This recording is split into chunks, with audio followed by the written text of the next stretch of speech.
Hello, everyone. My name is Jonathon Van Maren, and I'd like to welcome you to the first episode of The Van Maren Show at LifeSite News.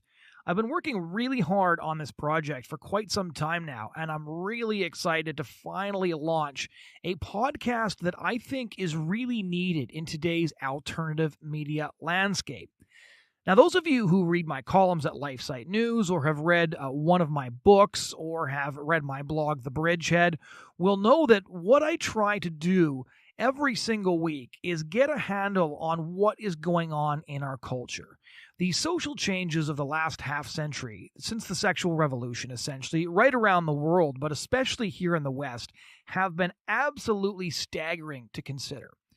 There are things happening today that we couldn't have imagined even a decade ago, much less 50 years ago, and the world that we live in has been transformed by the sexual revolution.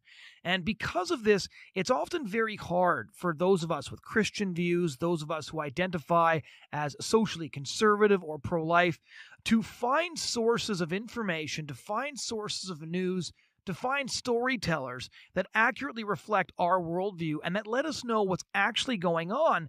Because what we've seen over the last couple of decades is the secular progressives completely hijack the academia, as we've heard from Dr. Jordan Peterson over the last couple of years, the entertainment industry, which now essentially peddles stories that are overtly hostile to the Christian worldview and often specialize in making fun of the traditional values that Christians have held for 2,000 years.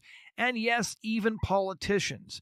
Even politicians now are getting on board with new gender ideologies, for example, that most of them probably hadn't even heard of 10 years ago.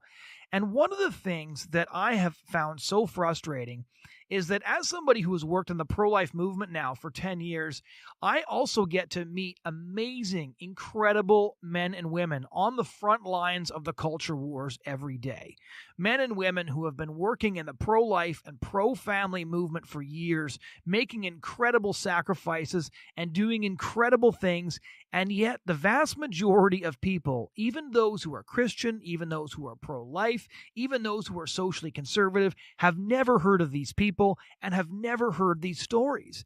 And it's discouraging enough to consider what's taken place in our culture over the last 50 years, but it's even more discouraging when you never hear about the men and women who are on the front lines pushing back in defense of the most vulnerable members of our society, pushing back in defense of the sanctity of the family and the sanctity of marriage. Because if you read today's media, you basically assume that everybody is on board with the sexual revolution. Everybody is on board with the agenda being pushed by the LGBT activists. Everybody is on board with abortion on demand. And yet that is simply not the case. Over the past 10 years, I've had the incredible opportunity to work on Canadian streets with amazing pro-life activists, to work on American campuses with pro-life groups there, to go to Marches for Life in the Netherlands and the United States and here in Ottawa, Canada, to speak in the Netherlands in different schools on abortion and how we can fight abortion, to go door to door in Ireland prior to the abortion referendum last year on May 25th, and to meet the people in each country who are pushing back against the culture of death, who are looking this madness in the face and saying, absolutely not. And there's a very good chance that many of the stories that I want to explore on this podcast are stories that you've never heard of before. I want to tell you the story of one of the most controversial academics in Europe, who was for years an atheist and then became a Christian and wrote a book exposing the LGBT agenda, and as a result was condemned as a Nazi by the German establishment. I want to tell you the stories of scholars who have gotten kicked out of their jobs and pushed out of their offices for taking positions that all of Western civilization held only what seems like just yesterday. I want to tell you the stories of abortion activists who became pro-lifers and now have bone-chilling stories to tell about the things they saw inside the abortion clinics, things that will never make the newspaper because our media wants to cover these things up. I want to tell you the stories of the people who were in front of abortion clinics every single day, crying out on behalf of those preborn children who are threatened with imminent death, offering help, and who so often get to see their actions rewarded with little miracles that become babies that end up safely in their mother's arms instead of dumpsters behind these same clinics. I want to tell you stories of the activists in Ireland who fought for 35 years to keep abortion out of their country and saved hundreds of thousands of lives. I want to tell you the stories of the activists in Argentina who put more than 3 million people on the streets and successfully pushed back against the attempts of abortion activists to legalize abortion in that country. I want to tell you about the plans in Guatemala to legalize abortion that were shut down when tens of thousands of pro-life people marched on the Capitol and demanded that the government protect preborn life. There are so many incredible stories that we can go through. There are so many incredible stories to tell from the pro-life and the pro-family movement. These are the men and women that I have been so privileged to meet. I have been so privileged to work with, and in some instances, I've been privileged to share their stories with others. And that's what we want to do on this podcast, because in the new media and the alternative media universe, there are increasingly a lot more options for conservative-minded people. A lot of you probably listen to conservative commentator Ben Shapiro, who's a very vocally pro-life person. A lot of you probably listen to Jordan B. Peterson and other commentators just like him, but there is not yet any podcast that's dedicated to telling the stories of the men and women around the world who are pushing back against the culture of death in defense of preborn babies and in defense of the sanctity of the family. And that's what we'd like to do every week on this podcast. And we really hope that you'll take the time to join us, because I think that the interviews and the discussions and the conversations that we hope to have are not only educational, but they're extremely encouraging. Because it's so easy in today's atmosphere when the entertainment industry and the media and academia and most politicians are all making it sound like we're, quote, on the wrong side of history, that it's just really encouraging to realize that in every single country, there are people who have not yet bowed to these ideologies. There are people who are saying every single innocent preborn life is worth fighting for. And there are people who are willing to do amazing things and make tremendous sacrifices for those people. For the first episode of this podcast, I really wanted to have a discussion with Anthony Esolen. And those of you who haven't heard of him need to be familiar with him, because he is one of the greatest living writers on the issues of the culture war. He's a writer, he's a social commentator, he's a translator of classical poetry, and at the moment, he is a professor of English Renaissance and classical literature at Thomas More College. In fact, he got pushed out of his previous job when students and faculty expressed displeasure at some of his opinions on the cult of diversity. But I first began to read him, I think it was in Crisis magazine. He's written in a wide range of publications. He's written in the Catholic Thing, he's written in First Things, he's written in the Claremont Review of Books and Public Discourse, and some readers of LifeSite News might remember that he's also written some columns here at LifeSite News. But one of the things that I think defines Anthony Esolen as one of the greatest diagnosticians of what is currently affecting Western civilization is his books. I've got a bunch of them at home, and I cannot recommend them more highly. Life Under Compulsion, 10 Ways to Destroy the Humanity of Your Child is brilliant. 10 Ways to Destroy the Imagination of Your Child is also a must-read, especially if you want to introduce your children to the classics of English literature.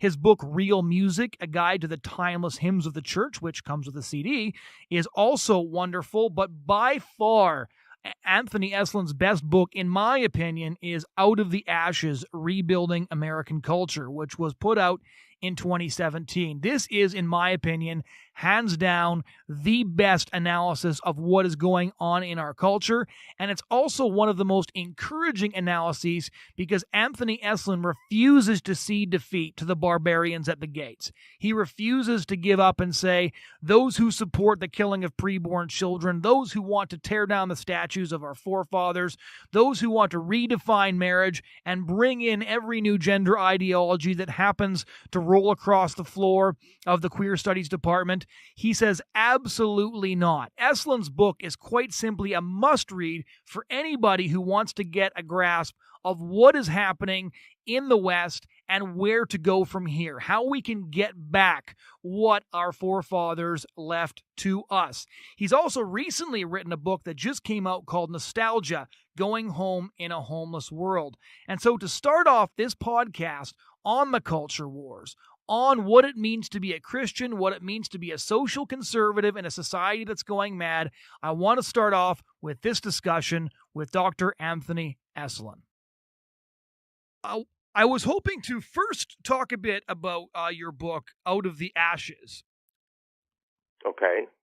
So in your book, Out of the Ashes, you essentially posit that although culture is collapsing all around us in the West, that North America is essentially a shell of its former self, that we can begin to rebuild it. And it's a very optimistic book in some ways, especially when compared to books like Rod Dreher's The Benedict Option. There's been a lot of Nostradamus, apocalyptic, futuristic books by traditionalist writers over the past couple of years, but yours was, I think, the most brutal in its analysis of the problem, but also the most hopeful in indicating that there is something we can do to start putting this back together. Could you just kind of explain where that optimism comes from and what it looks like? Well, I don't know that I would characterize it as optimism,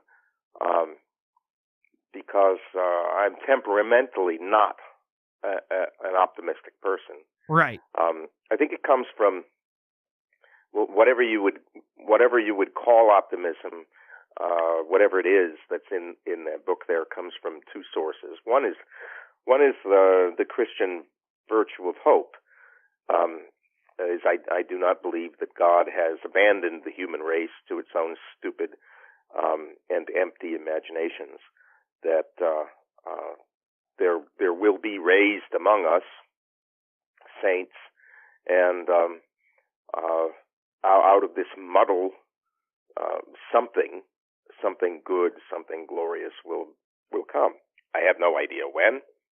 I don't know that it matters to us to know when, or even to be able to guess when.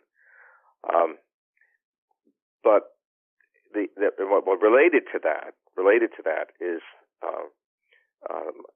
my observation that the people who are actually having children and the people who care about culture in one way or another, that is preserving or more frequently recovering some good thing that we have forgotten about, that we've lost.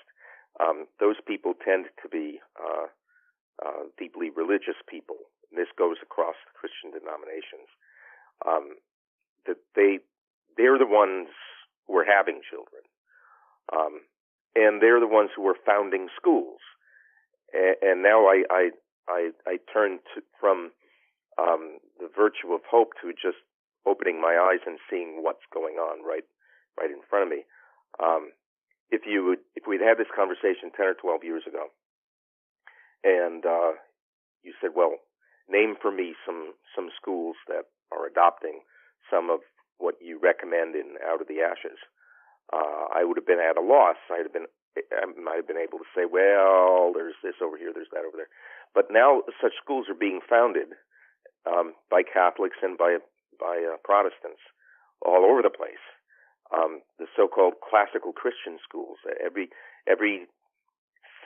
few days, I seem to hear of another one, or somebody writes to me saying, "I am now a teacher." The fellow yesterday from Australia sending me a couple of copies of a novel that he's written is a retired professor from the University of Brisbane, and now he teaches at a classical Christian school in Australia. And all these schools are relatively new.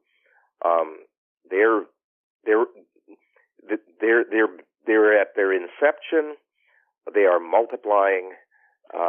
Their enrollments are increasing, and they're going to have their effect. But the other thing is, when we're talking about the things that you can notice that are in front of your front of your nose. I notice that there are all these treasures in arts and letters, let's say, to confine ourselves to things that you would read or things that you would listen to or play on a musical instrument.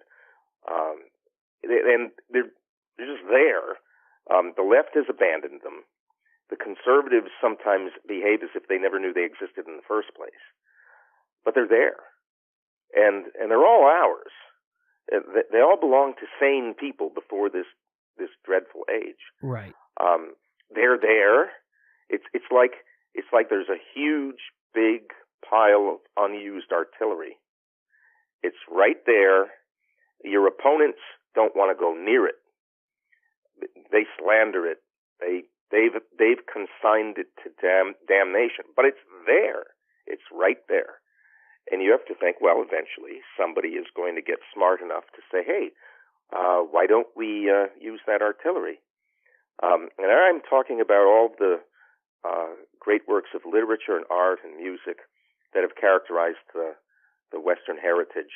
Almost all of it is stuff that our opponents would find appalling and either have to twist to their own purposes or have to condemn. It's basically ours, and eventually we'll start to use it. It's there. It's the gun on the wall, and the gun is loaded. Somebody's going to pick that gun off the wall and say, hey, you know what? Why do we have to be patsies all of this time? We've got Michelangelo. We've got Johann Sebastian Bach. We've got Augustine and Dostoevsky. We've got Titian and Tintoretto and Caravaggio and Rembrandt. What do they got? They got lousy church buildings. They got lousy music. They got lousy art. They got television. Television is lousy. We got all this stuff. Eventually, it's going to be put into employment. I have to think. Yeah, it's interesting you say that. I was in Russia in 2018, and that's sort of how they talk about the Christian heritage eventually winning, is because they have Dostoevsky, they've got Tolstoy, and secularism is simply no match for works of genius like that. And one of the things I wanted to bring up about your book, Out of the Ashes, is this bit here about the one thing the church has to do, nearly every denomination, at least those that have survived the secular tidal wave, is struggling with how to deal with the sexual revolution and how pervasive this revolution was. There are movements that have sprung up just to address the results of this revolution. For example, the pro-life movement, even when it tries to avoid specifically addressing pelvic issues, exists due to the fact that no revolution is bloodless.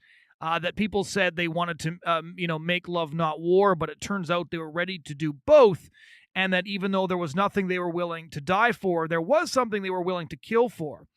And so you write about the sexual revolution, that it needs to be rejected. And I just want to read this paragraph to you because it's one of my favorites and get your take. You point out that liberal Christians in 1966 could proffer the poor excuse that the experiment was untried, that they did not know any better, that Jesus did not really condemn sins of the flesh, and that the times they were a-changing. Christians 50 years later do not have even that excuse. The experiment has been an unmitigated disaster. Those fences, they were levees, not fences. The churches took down the levees and erected signs in their place reading, now, above all, be nice. The rain has come, the river has risen. It has broken down the few untended levees remaining and buried the pretty little signs under hundreds of feet of mud, and water that once did productive work for mankind now spreads like a vast malarial marsh over what used to be fields and farms and villages, simmering and breeding vermin in the sun. Christians must repudiate the whole sexual revolution, all of it. No keepsakes, no exceptions. Remember Lot's wife. Now that's powerful. Oh boy, that's powerful for a number. Yeah, it's powerful for a number of reasons. I remember when I read that, I had to read it out loud to my wife because the number of biblical references in that single paragraph that you have to be sort of biblically literate to recognize is just staggering. But that paragraph sort of channels the prophetic rage a lot of us have when we're looking at this garbage. When it comes to pornography, when it comes to giving your kids the technology to access pornography, when it comes to buckling on on issues of same-sex marriage and so on and so forth. The temptation is there. The pressure is immense. How can the church, win this encounter? How can we do exactly what you tell us we must in that paragraph? Well, there's two things. One is negative, one is positive. On the negative side, we can't give any ground on principles and on language. We can't do it. Okay. So no business talking about LGBTQ people. There are only men and women, children, boys and girls. That's what there are. Okay.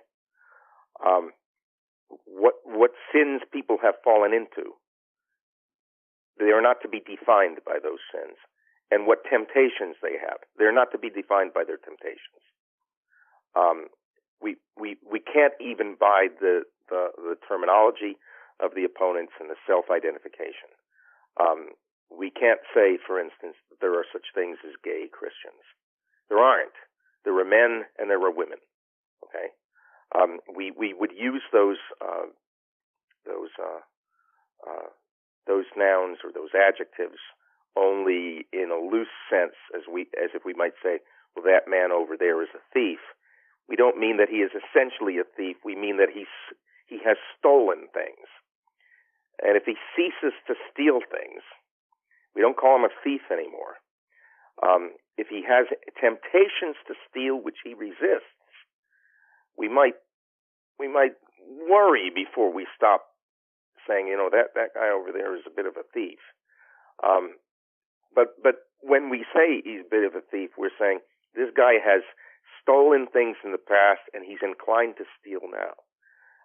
We're not saying anything about his person as made by God. We're not even saying anything about the real man that's underneath that sludge of sin. We're talking about actions. Otherwise, we should never use the terminology at all.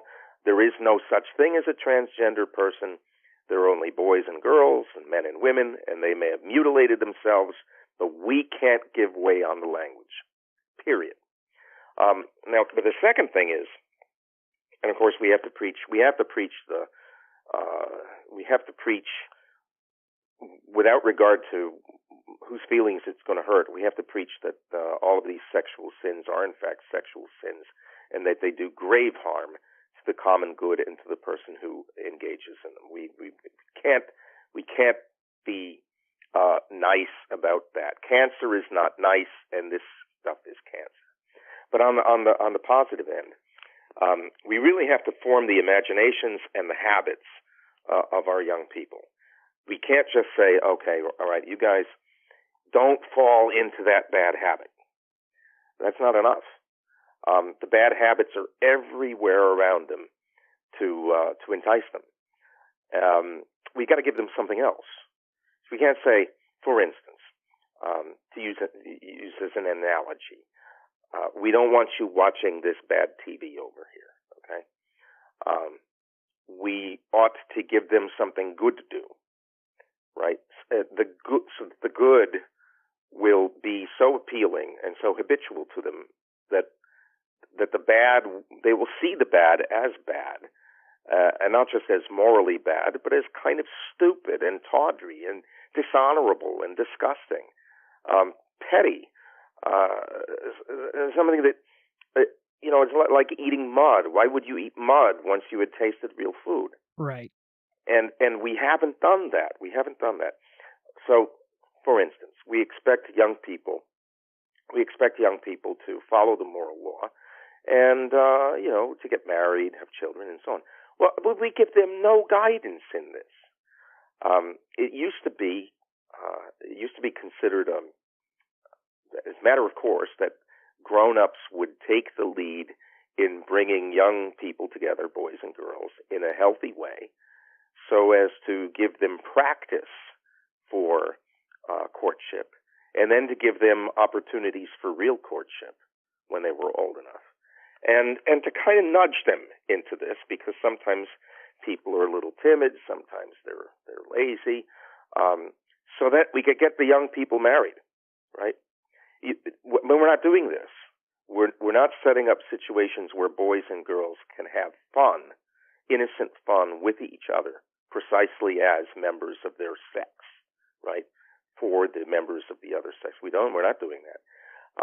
And then we throw them off to college, and our hope is that when they go to college, that they are not scorched by the fire and brimstone that's coming out of those colleges. We're hoping that they survive the colleges, but while they're there, we give them nothing. A lot of them will fall then because there's no counterweight. Where are the Christian churches sponsoring dances, for instance, for young people, or and since young people are no longer know how to court or even how to date, they don't do it. They don't know how. Wouldn't know how to begin. Where are the grown-ups, the responsible grown-ups, to show them how, or to set up situations in which they're going to be relieved of pressure, so that the boy is not asking a girl, "Will you go out with me on a date?" and it's understood by both to be one step away from marriage. It's too much pressure. But to relieve some of that pressure by making it a standard and ordinary part of the life of kids growing up, that they would do things with members of the opposite sex with certain rules, certain guidelines, and sometimes under the general supervision of responsible adults. Where's all of that? Where's the church doing that? I don't see it. Got to be done, though. You have to. If you're in a fight with evil, you can't just fight evil with the refraining from evil, with refusing to engage in evil. You have to refuse to engage in the evil, but you got to fight it with something good. Then you'll win. Otherwise, you're sitting ducks. You're saying, well, if we keep ourselves holed up here, the bullets won't reach us. And it may be true, but in the meantime, you're not winning anything. You're just huddling and savings. And then some people will say, "What the heck? I'm tired of just sitting in this hole here." People out there, or at least they pretend to be having fun. At least there's some action, and that's how we lose a lot of young people. We don't have something really glorious going on. We have nothing going on. Right. The other side has bad stuff going on, but at least they got something going on. It's sort of interesting when you look at the sexual revolution, which you've written a lot about. I remember this is years ago already, but you wrote a very powerful column for Crisis Magazine called "What They Will Never Know," and you basically took our pornified culture that knows so much about the practicalities of sexuality, but nothing about the transcendence of love, and you boiled it down to an example of most kids don't know anymore the thrill of what it is like to actually hold hands. That feeling you get when you hold hands with a girl for the first time. And earlier, I actually saw a headline. It's even worse than what you wrote those years ago. There's a new phenomenon in public high schools because pornography is so prevalent right around the age of 9 now, grade 6. And there's a new trend in high schools called sex before kissing. The guys say, "If you have sex with me, I'll kiss you," because that's what the girls have to do to get the sort of thing that, was once part of a naturally progressing relationship. Like, in order to get the things that, their parents had adorable little statues of in the garden and things like that, they have to first bow to the demands of this revolution that is eating its own. And it's interesting because everybody has what they were promised, but nobody's happy. If you look at the rock stars who promised, sex, drugs, and rock and roll, most of them, there's the 27 rule, right? They killed themselves or died of drug overdoses, and they said, "I have everything, I'm unhappy, follow me." And millions did. And we now have the same thing. We have the suicide rate is skyrocketing in the United States. You've got people blowing their brains out in front of widescreen televisions. We supposedly have everything money can buy. If you're poor, you might have a small widescreen television, right? We've had to redefine poverty. We have everything the American dream and the sexual revolution ever promised us, and we're killing ourselves in numbers that are unseen in American history. So I guess my question is, when do we recognize that not only does the emperor have no clothes, but he obviously has herpes? Like, the bill is in. It's time to pay the piper. The report card on the last half century is now filled out. We've gone from 3 common STDs to 25 separate categories of STDs.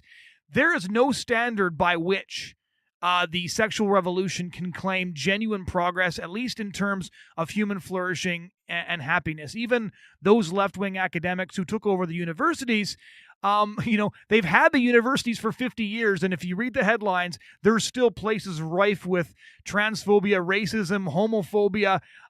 These places are worse than they were when they got them. So, maybe they should give them back, but this is so obviously ready to collapse. It so obviously has not worked.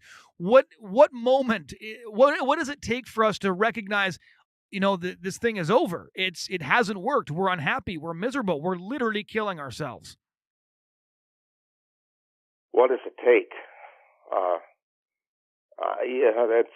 That's a great question. I wonder sometimes. You know what? I asked a priest, a friend of mine,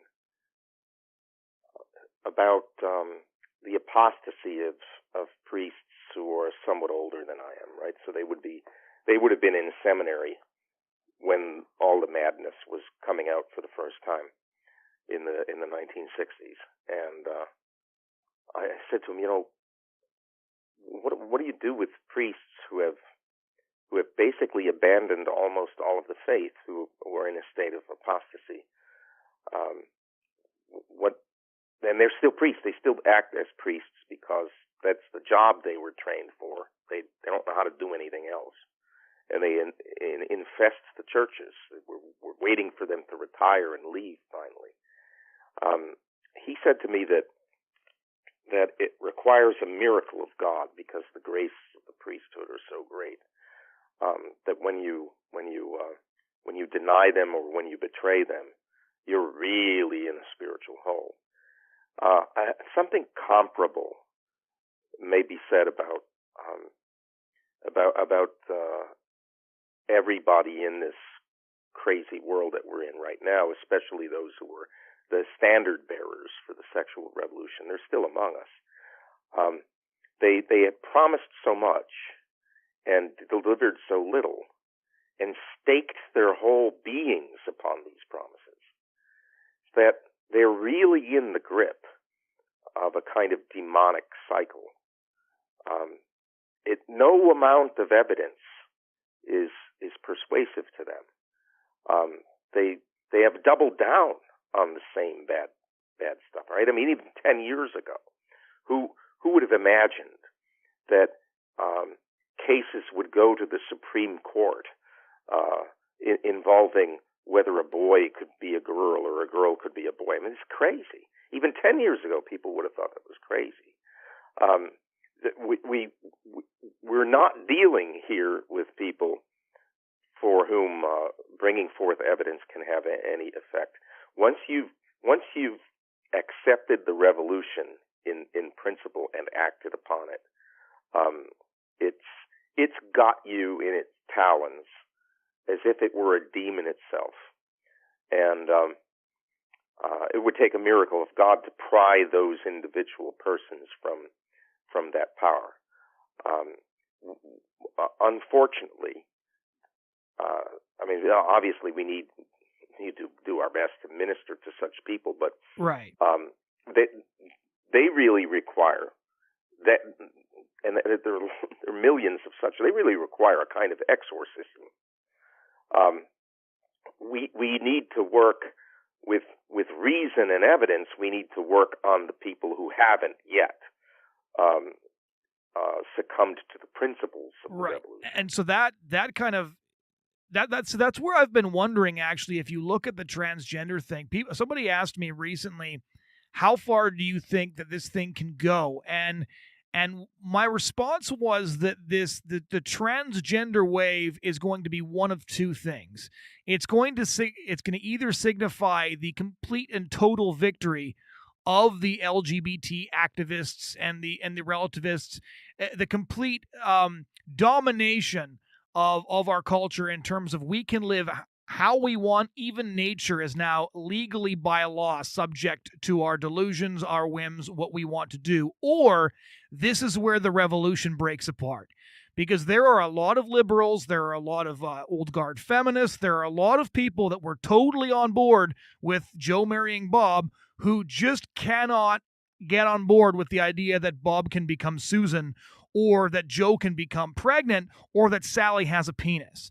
I wonder if that we are at the point now where the common ordinary person has simply been asked to believe too much. I worked on construction sites. I've worked on fencing crews with landscaping crews. A lot of those guys did not hold a single Christian view, but if you told them that there was such a thing as, and I'm quoting here, there's such a thing as a girl dick, they would have laughed right in your face because they weren't educated enough to believe something that stupid. And so I wonder if maybe the transgender ideology will essentially tell us whether or not we're finished, or whether or not that this is where it all breaks. This is the gates of Vienna. Yeah.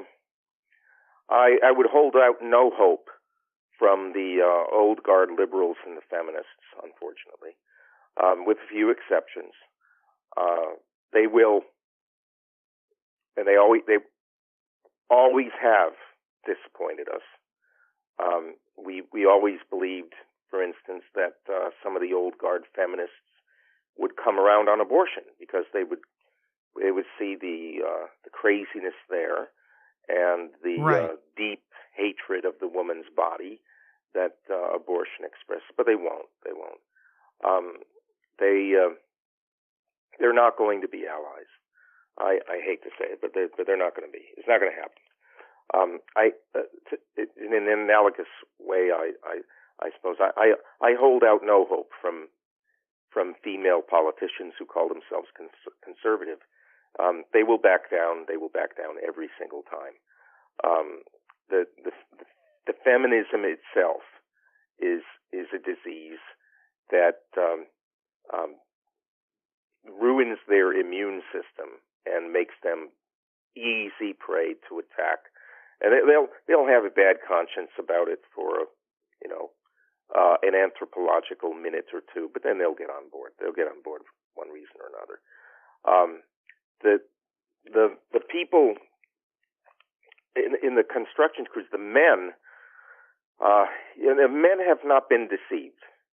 Most men have not been deceived, but it doesn't matter because they won't act on their not being deceived. They'll go along with Eve. Adam will go along with Eve. Adam has largely committed the sin of Adam that Adam does commit all through human history. Fact is that men typically don't want the responsibility of leadership. So when Eve insists, then Adam will go along with it. Unfortunately, I mean, he'll go along with it even though he knows it's stupid, and even though he wouldn't be able to look another man in the eye and say that he actually believes it. It's pretty bleak. We have to give people, young people especially, a full-bodied view of what it means to be male and what it means to be female. Right now, that's given to them by nobody. We have to be raising young people who take joy in the fact that they are male or that they are female, who delight in it because it is a delightful thing, and then who learn also to delight in the other sex being what it is. We will be accused left and right of engaging in stereotypes. Oh, but that's just nonsense. Go to whatever culture you name. You will find men behaving in ways that would be immediately recognizable as masculine. You take a time machine, go back 3,000 years, plunk yourself down on any part of the world, and everything might be unfamiliar to you, but men and women will not be unfamiliar to you. Well, ironically, right? the transgender movement has brought the stereotypes back. The feminists said that, girls don't need to wear dresses or skirts. Men and women are essentially the same. And now you've got the transgender activists saying, like, yeah, well, this 4-year-old boy is clearly a girl. And then we say, why? They're like, well, he likes dresses and dolls. Yeah. So, like, watching transgenderism essentially obliterate previous progressive movements is rather like watching the snake choke on its own tail, because now what we end up having is now those stereotypes are not only actually relevant, but they are so true they can justify putting kids on chemical hormones and right. and sort of scheduling them for double mastectomies and castrations and things like that. Right. But none of it will matter because people have ceased to reason. I mean, if people were reasoning, would we now be having women on the front lines of military campaigns in the infantry? People who are killing babies in the womb and putting women in the infantry are not people who can be appealed to. I don't mean young people who yet have their imaginations and their reason to be formed. I mean everybody else. That you can't appeal to them in rational ways. You might as well be appealing to a person in psychosis. So it doesn't matter. And almost the more irrational and crazy it is, the more appealing it is. It's why I say they need an exorcism more than they need anything else. It's ridiculous. You know what? The funny thing is that we now know people who anthropologists and psychologists who study these things are now quite aware that most stereotypes are constant.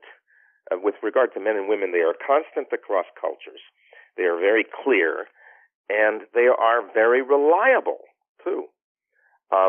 They're not going away. There are people who have to know this in order to keep their jobs. Well, those are advertisers. This is how right? That's why they tried to kill Jordan Peterson's career, right? Is because he was making very anodyne statements about the differences between males and females, and as a result, they went after him. But his common sense was recognized. A lot of what he says, in my humble opinion, isn't particularly profound for those of us who were brought up with the Bible and with the tenets of Christianity. But what he said is, his common sense is so radical to so many people that he's gotten rich and famous saying things that are sort of eminently practical and logical and real. Right, and more power to him. I mentioned as a side note that in a documentary aired on the CBC, when it panned past his bookshelf, I recognized that Jordan Peterson actually has a copy of your book, Out of the Ashes, on his shelf, and I've wanted to know what he thought of it ever since I saw that. I saw that, yeah. Someone sent that to me. I think that he's a very bright man, and he's a broadly read man. In some ways, he's kind of what you would expect a college professor to be if you went back in a time machine to 1950 or 1960. You would expect a college professor to be rather like him. Right. And now he sticks out because he actually thinks, he actually reads, and he doesn't buy garbage that's peddled essentially from advertisers and from people, I mean political advertisers and people who go along with the fads. I'm amazed sometimes at the inability of female academics to see themselves for what they are by comparison with a guy like Jordan Peterson. It's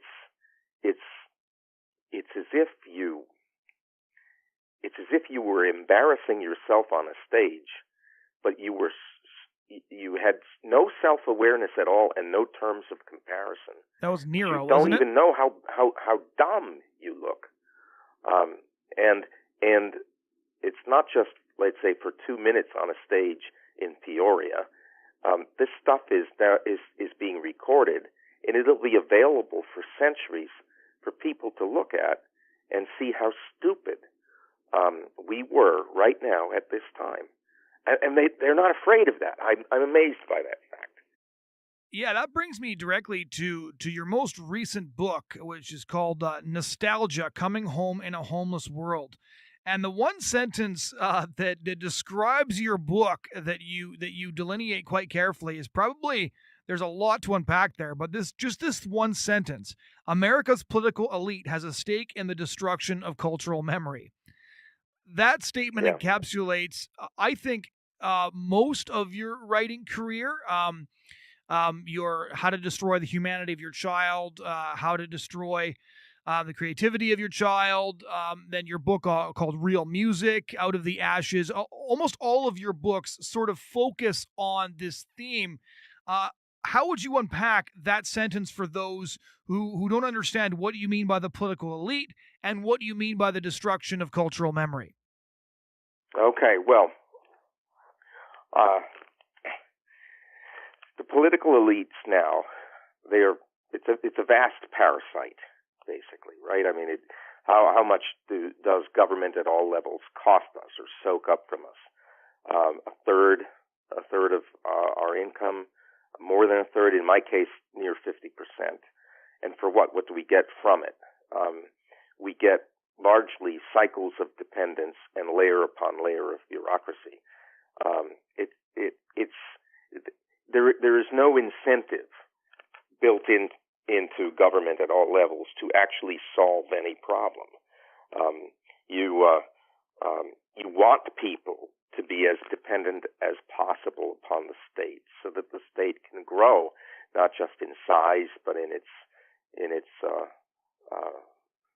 interests and in its having a finger in every pie. Right now, to make people dependent upon the state and things that serve the state, and I include always in this the mass phenomena, so mass education, mass media, mass entertainment, right? Mass entertainment, mass education, mass politics. You want them to be dependent upon those things, and they won't be dependent upon those things if they have a cultural memory, right? So, for instance, you're not going to be dependent upon mass entertainment for your music, to take one example, if you can actually play a musical instrument and you know a little bit about music. You can enjoy the music of Bach, or the folk music of Stephen Foster. To the extent that you have a cultural memory with regard to music, to that same extent, you will have escaped the claws of the mass music industry. And we can just apply that wisdom all the way across the board. To the extent that you are a reader, to that same extent, you will have escaped the claws of mass entertainment and mass politics. To the extent that you actually read history, that you know something about what actually happened in your own country not that long ago, to the same extent, you will be impervious to stupid, silly political appeals. Political movements will come and go, and they'll wash over you without having the dreadful effect. I mean, everybody's crazy. Everybody's crazy about politics,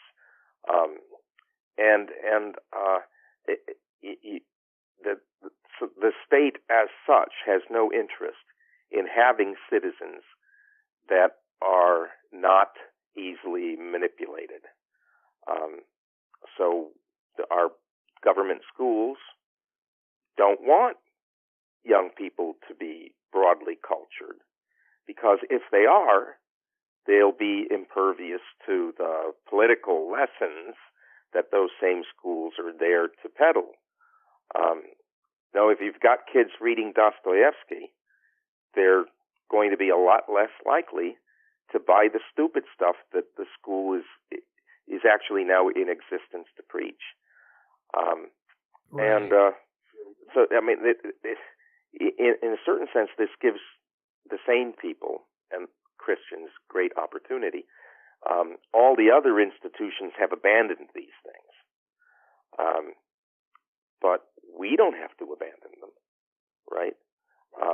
We can pick them up again, and be real human beings again, and that would be just the start of the pushback, the battle against the dehumanizing influences of the mass phenomena. And I'm by no means the first person to talk about that.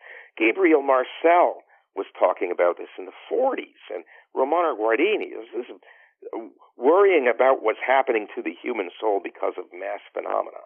It's 75 years old now, but it's still true. It's true in spades.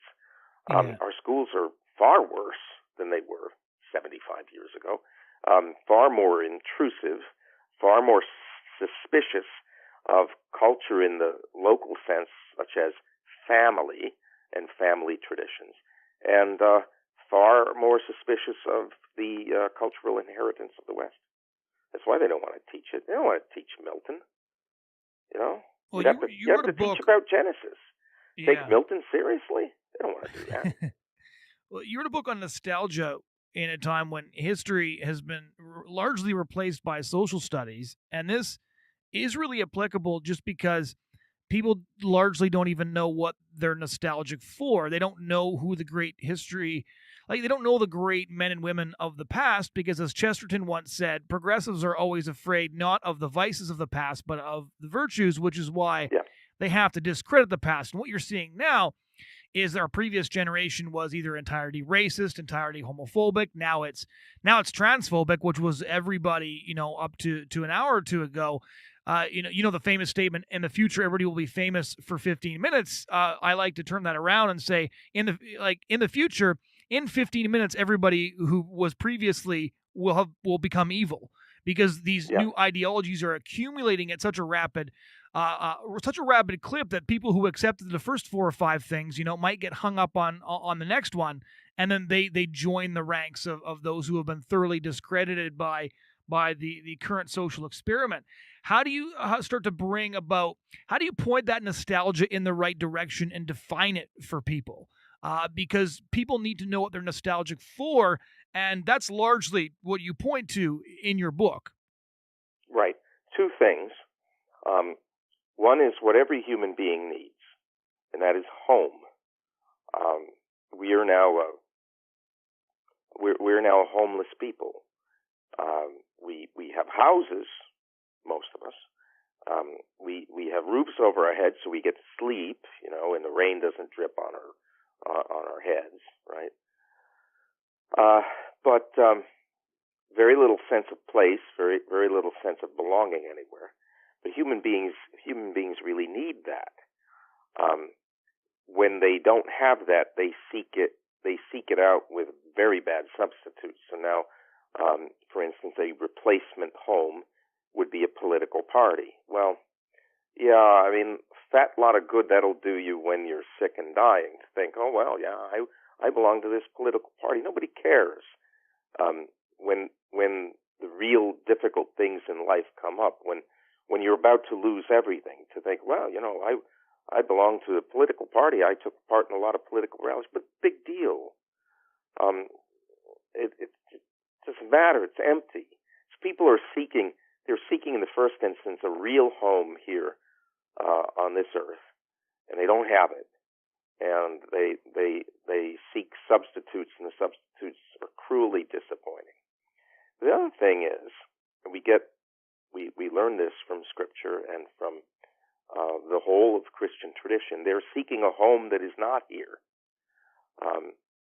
They're seeking an eternal home. They're on a journey. And in my book, I put these 2 things together. There's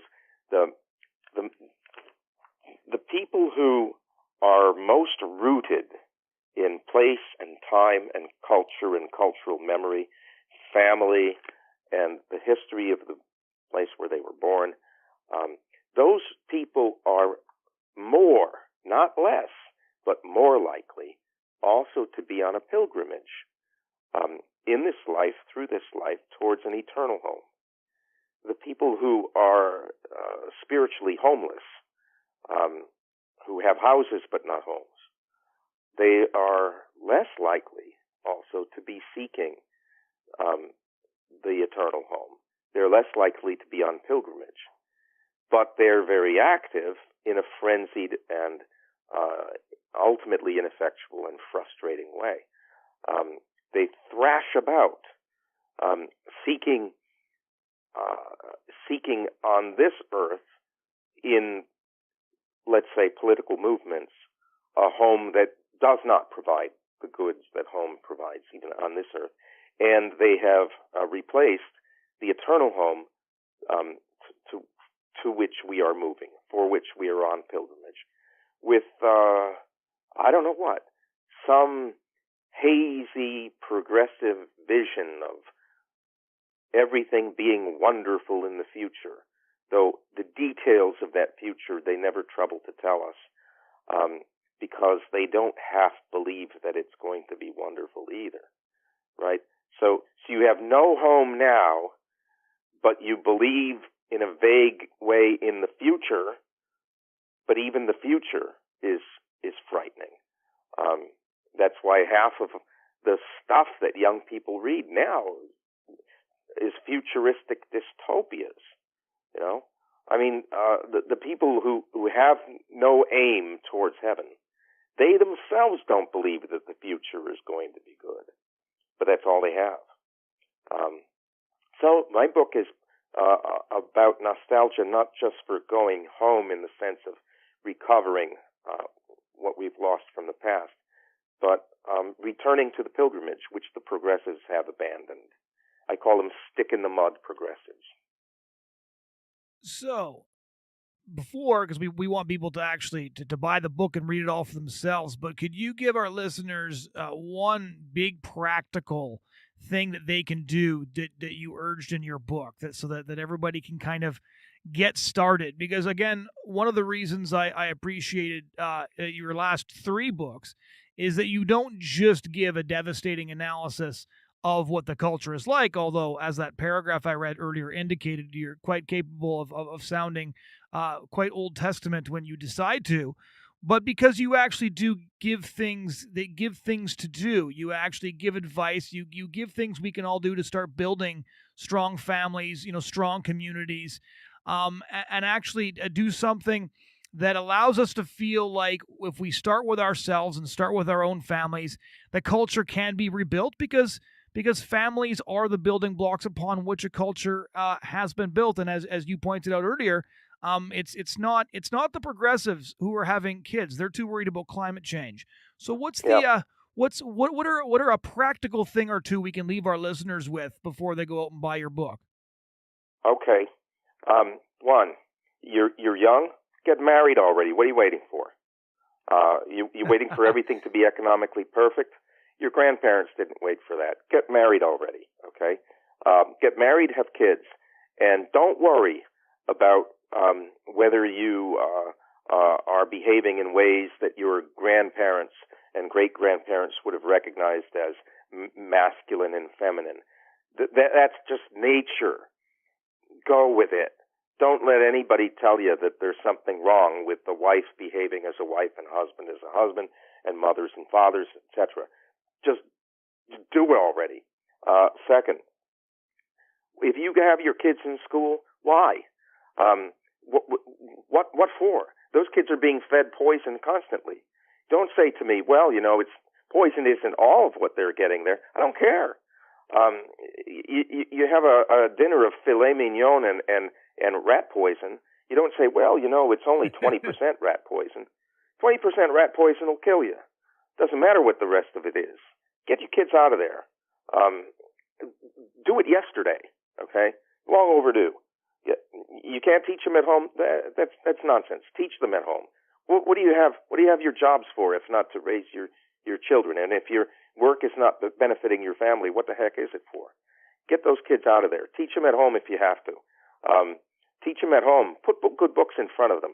Good books have never been cheaper. And if you are not reading good books, why are you not? Develop the reading habit. If perhaps you don't like to read, okay, get yourself outside. The natural world is our ally. Do things outside. Learn to do things with your hands. Plant your backyard. Raise your own vegetables. Do things. And teach your kids how to do. See that boy over there? Maybe he doesn't like football. That's okay. Maybe his nervous system is not built for that kind of play. But put a saw in his hands and teach him how to work with wood. Put an axe in his hands. Go hiking with a kid. Get them out in the natural world made by God. You got lousy music in your churches. Well, why do you have to have lousy music in your churches? Learn what real hymns are. Learn what folk songs are. This is not hard to do. You don't have to even play an instrument to learn how to do this. All you need is your voice. What's stopping you? What's stopping you from actually having some of what we would generally call folk culture? Is something stopped? Is there a law against it? There's no law against it, as far as I know, right now. These things are readily available. If you're not getting yourself into church, why are you not getting into church? Do it already, okay? We've abandoned most of our prayers in the liturgical churches. People hardly know more than one or two prayers to pray. Well, we have these things called books. Open one. Learn some prayers. Do that. What's stopping you? What's stopping you but your own bad habits? Do things. Have fun as a family. You're worried about you having too many kids. I've never met anybody in a big family who says to me, "Gee, I came from a big family. It was okay, but I wish there were fewer kids." Nobody. I never meet anybody who says that. You don't have to solve the problems of the world to do these things. They're within your power. They're within your reach. They don't cost a lot of money. The math stuff might cost a lot of money. This stuff, it's in everybody's capability. Just get up, start. You don't have to do everything. Do something.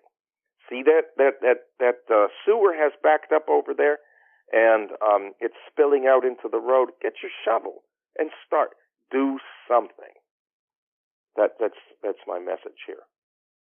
Well, thank you so much for sharing it with us. Thank you. Well, you're most welcome. Ladies and gentlemen, that was my discussion with Dr. Anthony Esolen, the author of books like Out of the Ashes, Rebuilding American Culture, and his most recent book, Nostalgia, Going Home in a Homeless World. I hope you enjoyed this discussion, and I hope you head over to lifesitenews.com to check out more culture war news to keep up to date on what is going on and what you can do about it. Thanks so much for joining us, and we hope you'll join us again next week.